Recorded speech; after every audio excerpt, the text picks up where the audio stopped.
Y'all, I just received the downloads of downloads, and I know I say I always receive the downloads of downloads, but I received the downloads of downloads. All motherfuckers don't respect the earth, and it's literally killing us. Like, it's getting hotter and hotter, and y'all just in here chilling like it's a motherfucking jacuzzi.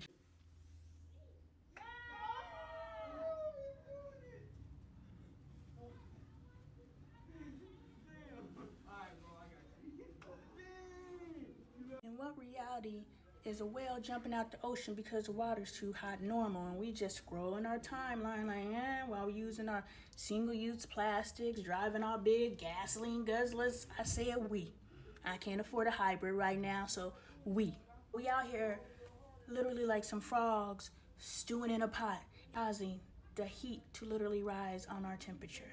But I just figured it out. What came to me was I was asking a community member. I was like, I don't know if Spirit told me or I told myself I need to go vegan or vegetarian, because I know I've been talking about this vegan stuff for a while, but I can't stay consistent. But maybe this is the push. I told y'all, you fake it till you make it.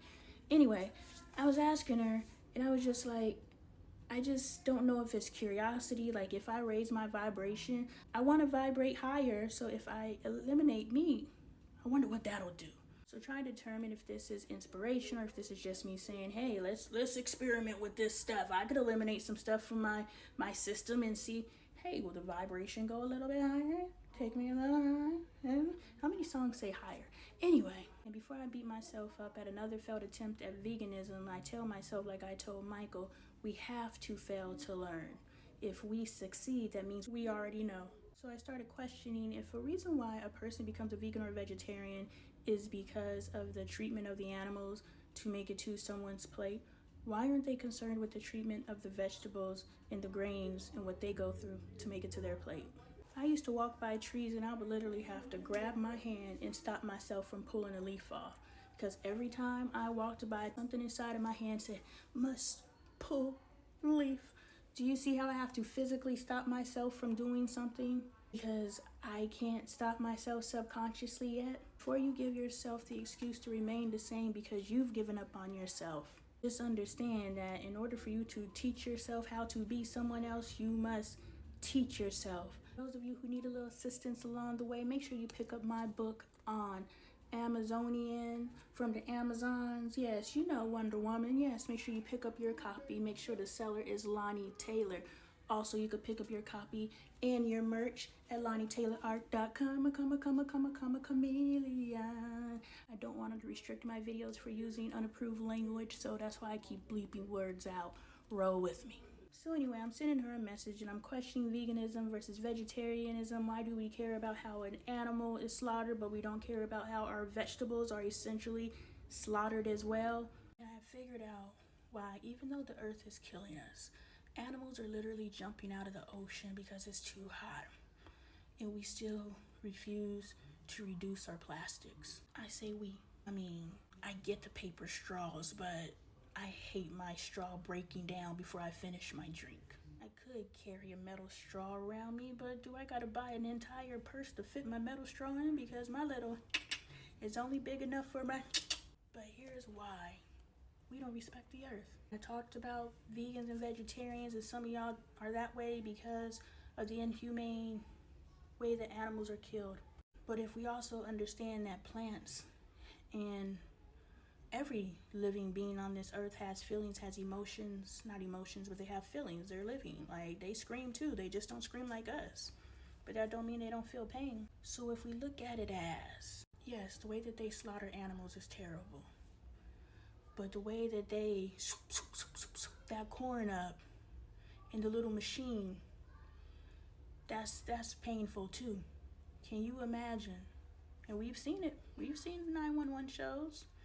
Can you imagine getting swooped up and sucked up inside of one of those little machines that they send corn through? Do you imagine what trauma? And I know this is ridiculous to some of you, but that's okay. It's the reason why you don't respect the earth. Can you imagine being swooped up in that thing and what the corn is going through in order to make it to your plate? You can see it with the chicken. You can see it with the cow because you identify with the chicken and you identify with the cow, but you don't identify with the blades of grass. Therefore, you having the reason why the way that they kill the animals is inhumane but I'm gonna fuck this corn up, it's because you don't see that living thing as equal to this living thing, and you do see that living thing as equal to you because it has a heartbeat. So because you see yourself separate from the earth, now these are the people who are conscious enough, because at the end of the day, I'm not eating meat because of the way that the animals was killed, because of the way that they harvest our vegetables is just as inhumane as how they kill animals. Let's keep it G. But I identify with the physical animals as a living thing because it has a heartbeat like me. So that's why I can respect it. I respect it enough not to kill it.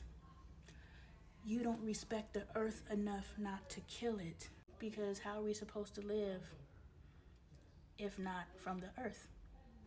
So I get it. The earth is here for us to consume to live. It's the harvesting.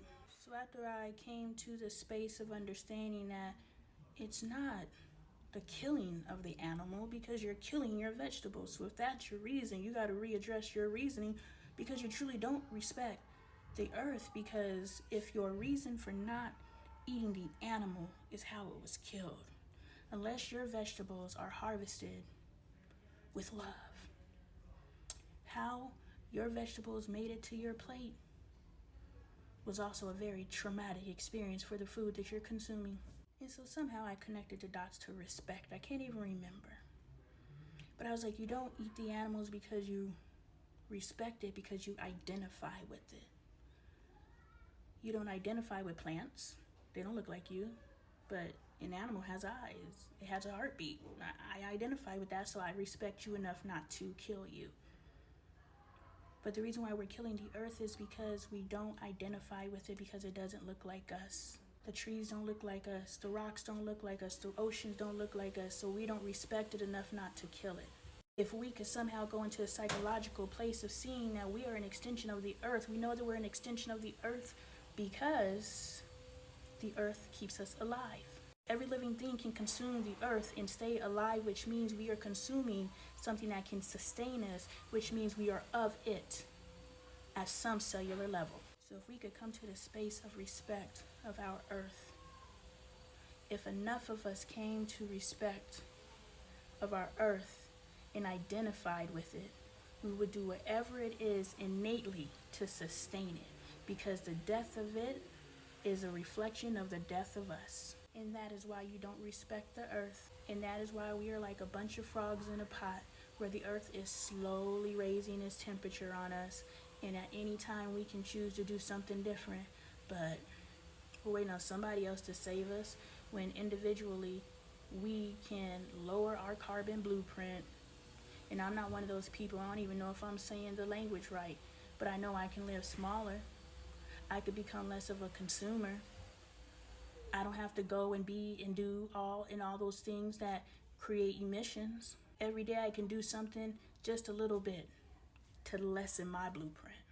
Or I can remain a frog in a pot that's slowly getting boiled, and I could give a fuck because I just put on more sunscreen.